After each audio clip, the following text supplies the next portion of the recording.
They thought he was just another homeless man. Dirty coat, worn out shoes, no money, no power. The judge mocked him, the lawyers ignored him, the courtroom laughed. But when the truth came out, everything changed. And the man they laughed at, he walked out a hero, while the judge's entire career went up in flames. The courtroom smelled like polished wood and old power.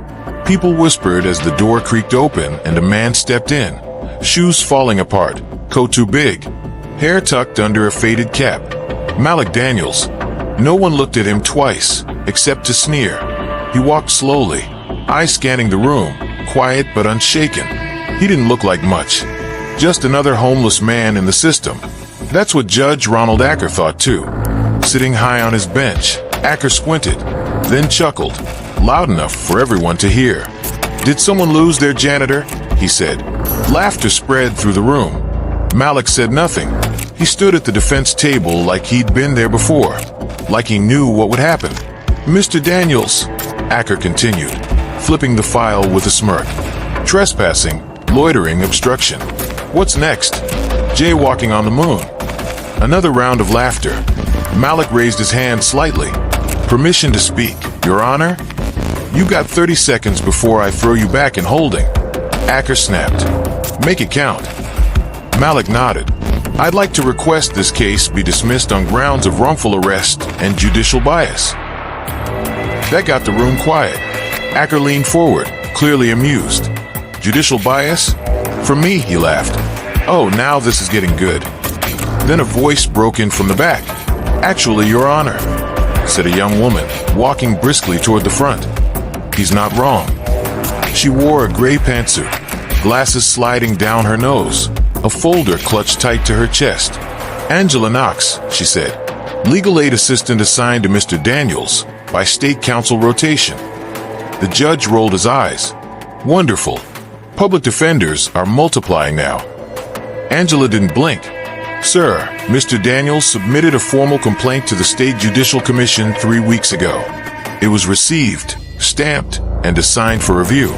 This hearing is being monitored." The judge's smile faded slightly. "Monitored by who?" he asked. Angela opened her folder. "The State Supreme Court Ethics Committee, Your Honor." Acker blinked. Somewhere in the gallery, someone whispered, "Wait, what?" Malik finally spoke. "This isn't about trespassing. It's about patterns. Yours." Acker slammed his gavel. "That's enough," he barked. "This is my courtroom, and I will not be insulted by some street rat with a grudge." Angela held up a second document. "Then you should also be aware of this. A motion to unseal Officer Trent's body cam footage from the day of Malik's arrest." The judge's face twitched. "That footage is sealed under." "It was sealed under your order, sir," Angela said. "But the Court of Appeals just overturned it. As of this morning." She turned to Malik. "They sent us a copy." Judge Acker looked cornered for the first time in years. Malik folded his arms. "They said I resisted, that I was violent, but the footage shows me sitting on a church step with my Bible. I wasn't causing trouble. I wasn't even speaking, just resting." A low murmur moved through the room. The bailiff looked uneasy now. Acker clenched his jaw. "Even if it's true, that doesn't excuse." "Your Honor," Angela interrupted, "how do you explain 23 similar arrests over the last year? All homeless, all black or Latino, all sentenced without counsel, all under your bench." That shut him up. "This is a setup," he muttered. "A publicity stunt." Malik tilted his head. "No, sir. This is accountability." The doors opened suddenly at the back of the courtroom. A tall man in a gray suit stepped in, briefcase in one hand, badge on his belt. He walked straight to the bench and handed the judge a sealed envelope. Acker opened it, fingers trembling. Inside was a letter, signed by the Chief Justice of the state. A formal summons. The courtroom fell completely silent. Acker's face went pale. Angela stepped forward. "Effective immediately, Your Honor. You are being placed under judicial review. Your rulings in 32 cases are being re-examined for misconduct and racial bias. This hearing will be rescheduled under a neutral judge." Acker stood, shaking. "You think you can walk into my courtroom and take my bench?" Malik looked him dead in the eye. This was never your courtroom. You just borrowed it for too long. Then 3 uniformed officers entered. Not city police, federal. Their faces were unreadable. They didn't speak. They just stood watching. The judge stepped back, suddenly unsure of where to look, what to say. His gavel sat useless on the desk. Angela whispered to Malik, "You ready for what comes next?" Malik exhaled. "Been ready for 10 years. The judge tried to speak, but his voice caught in his throat. A man once untouchable now looked small, insignificant, surrounded by the very law he used to bend. Malik turned to the gallery. "You all laughed when I walked in here. Now look again." He stepped forward. "I'm not here for revenge. I'm here so the next man sleeping in a shelter doesn't end up here like I did. Alone. Silenced. Judged." The officers stepped closer to the bench. Acker didn't move. Angela whispered, "They're not here for you, Malik." "I know," he said, "but the city is." Outside, the media had gathered. Word was spreading. A judge under fire. A homeless veteran telling the truth. Cameras waited. The federal agents didn't say a word. They stood there, stone-faced, just inside the courtroom doors, their presence louder than any siren. Judge Acker stared at them, jaw clenched, sweat forming beneath his collar, as if trying to calculate how far the fall would be, and whether he could survive it. But deep down, he already knew. This was no ordinary summons. Malik turned away from the gallery, his voice calm, but edged with something sharper than steel.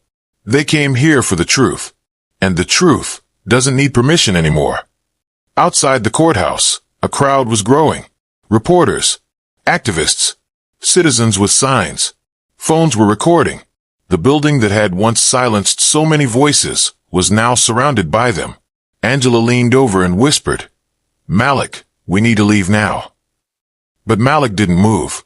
He looked at the bench one last time. The same bench where he had once begged for mercy and been laughed at.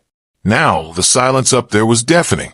Acker's hands trembled as he slowly sat back down, eyes darting between the agents and the letter he still held. It was real. It was official. It was over.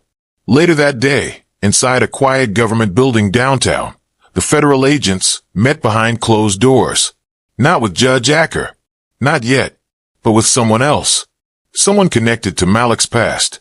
Her name was Cassandra Evans, a special investigator from Internal Affairs. She laid a file on the desk. "This goes deeper than Acker," she said. "Way deeper." She opened the folder, revealing photographs.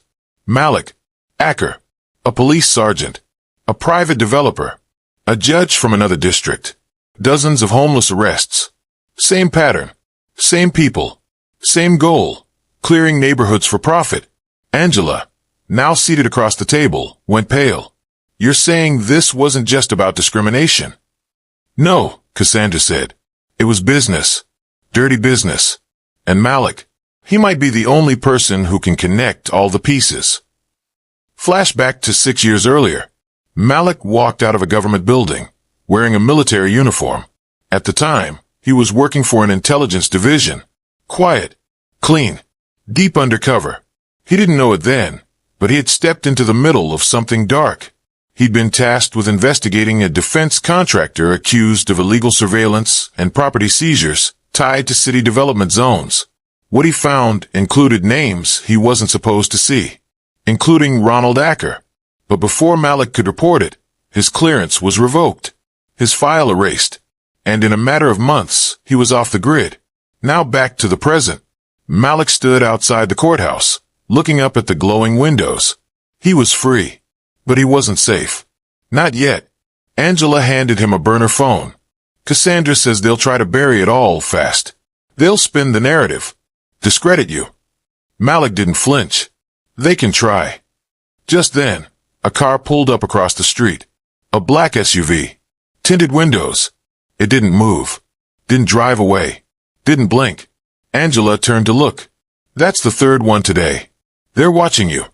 Malik nodded slowly. "Let them watch. I'm not hiding anymore." Angela pulled out a small USB stick. "Before the arrest, Malik gave me this.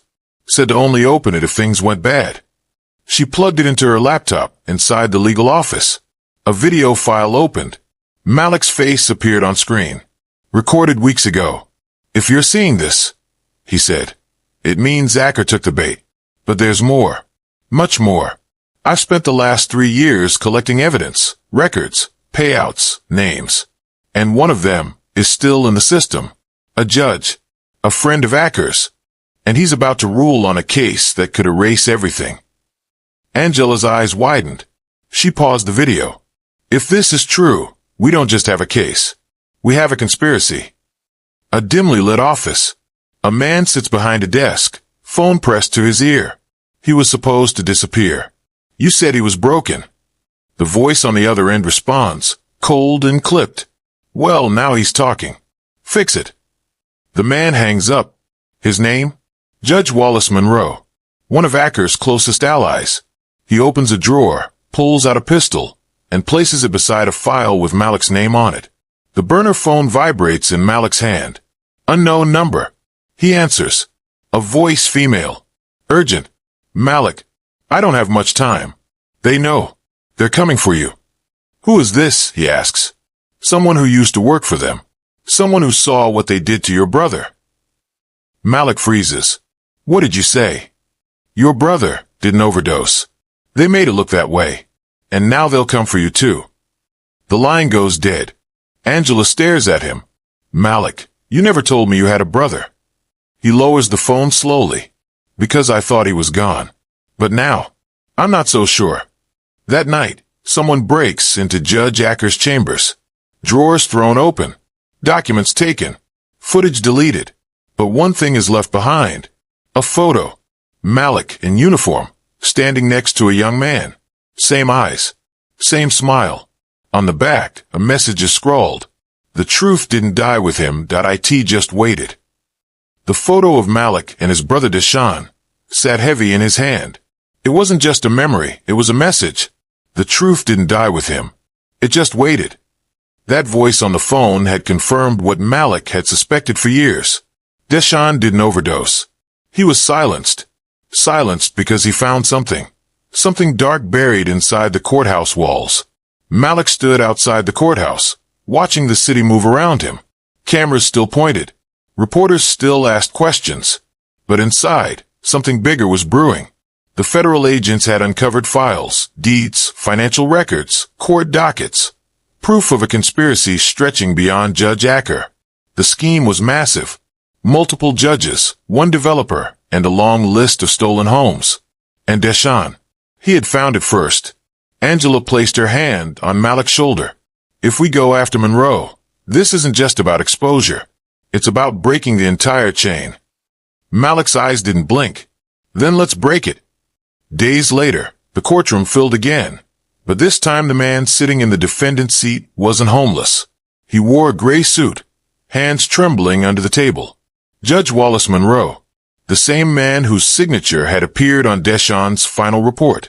The same man who had pushed dozens of illegal seizures through with one stroke of his pen. Malik sat across from him, watching, breathing steady. Angela stepped up with the evidence, video from inside the clerk's office, wire transfers, and anonymous testimony from a clerk who had overheard Monroe's threats the night Deshaun disappeared. The courtroom sat in stunned silence. Then Malik stood, called to the witness stand. He looked straight ahead, voice low and steady. "My brother worked here. He believed in justice. He died because of it. And now I'm here to make sure he didn't die for nothing." Judge Monroe's face twisted in panic as the jury stared. Cameras flashed. The prosecutor laid down the final report. Every charge laid bare. The verdict came quickly. Guilty. On all counts. Conspiracy. Racketeering. Obstruction of justice. As Monroe was let out in cuffs, the courtroom erupted. Not in chaos, but in something deeper. Relief. Malik stepped outside. The crowd that had once ignored him now stood clapping. One by one, people approached, homeless, veterans, single mothers, all thanking him. But Malik didn't smile. He looked out over the city, eyes burning with something fierce. He knew the fight wasn't over. Not really. But for Deshaun, for every person who had been broken by this system, today was a win. Angela handed him a small box. Inside was Deshawn's military medal.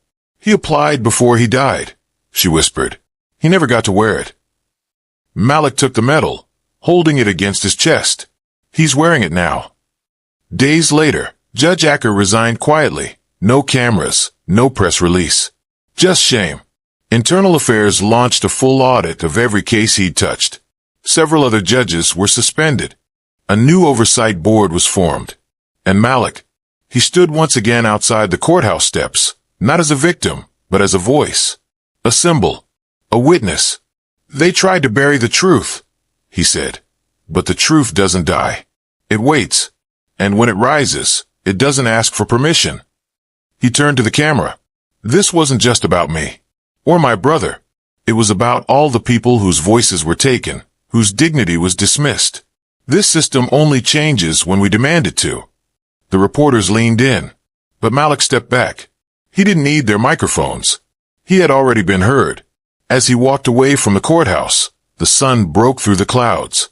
A new day, a new chapter. And as the city moved forward, so did he, head high, heart full. Because justice wasn't a gift. It was a fight. One he refused to lose. If this story opened your eyes, don't stay silent. Share this story. Talk about it. Demand better. Because people like Malik exist in every city, fighting battles no one sees. And real justice, it starts when people like you stop looking away. Subscribe for more powerful true-to-life stories that inspire change. Turn on notifications so you never miss the truth. Drop a comment. What does justice mean to you?